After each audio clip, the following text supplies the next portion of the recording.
Lactose intolerance. Lactose একটি natural sugar যেটা পাওয়া যায় ইন মিল্ক, এবং milk one of the important food যেটা আমাদের ইন্ডিয়ান পপুলেশন খুব বেশি কনজিউম করে compare to the western countries. আমাদের সেরকম যদি ধরি তাহলে আমরা মিল্ক টিও খুব কনজিউম করা হয়, মিল্ক টি, মিল্ক কফি, সব জায়গায় through out north India at least সব জায়গায় প্রেফার করা হয় যে একটু মোটা করে দুধ চা বা মোটা করে একটু কফি। তাহলে নিশ্চয়ই আমাদের পপুলেশনের অনেক বেশি সহ্য ক্ষমতা মিল্কের, ওয়েস্টার্ন কান্ট্রিজের তুলনায় আমাদের মিল্ক ডাইজেশনের ক্যাপাবিলিটিও বেশি হওয়া উচিত।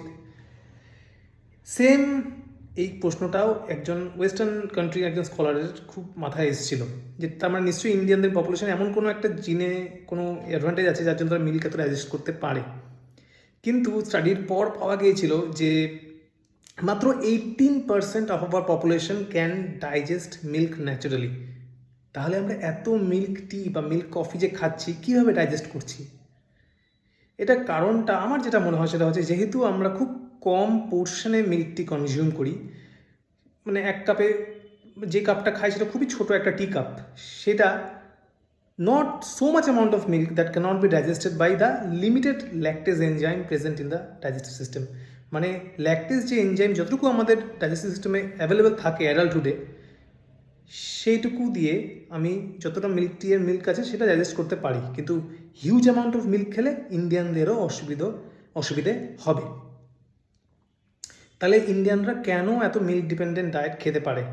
কারণটা হচ্ছে আমরা মিল্ককে জেনারেলি ফার্মেন্টেড অবস্থায় খাই বা পনির বা চিজ এসব তৈরি করে জেনারেলি খাওয়া পছন্দ করি, যে অবস্থায় জেনারেলি ল্যাকটোজ ইনটলারেন্স ধরা পড়ে না। আর মিল্ক টি খেলেও খুব লিমিটেড পোর্শনসে খাই যেটা আমাদের ল্যাকটোজ এনজাইম ডাইজেস্ট করে ফেলতে পারে।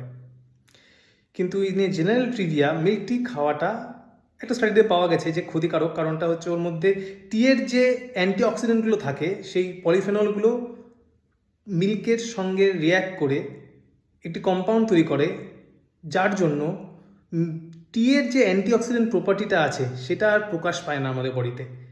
তাই টিয়ের যে গুণাবলীর জন্য আপনার খাচ্ছেন চাটা, সেই গুণাবলী মিল্ক টি থাকলে পাবেন না। কারণ কি, মিল্কের সঙ্গে রিয়্যাক্ট করে সেই পলিফেনল বা অ্যান্টিঅক্সিডেন্ট প্রপার্টির মলিকুলগুলো এবং একটি কম্পাউন্ড তৈরি করে, যে কম্পাউন্ডগুলো is not at all beneficial for human.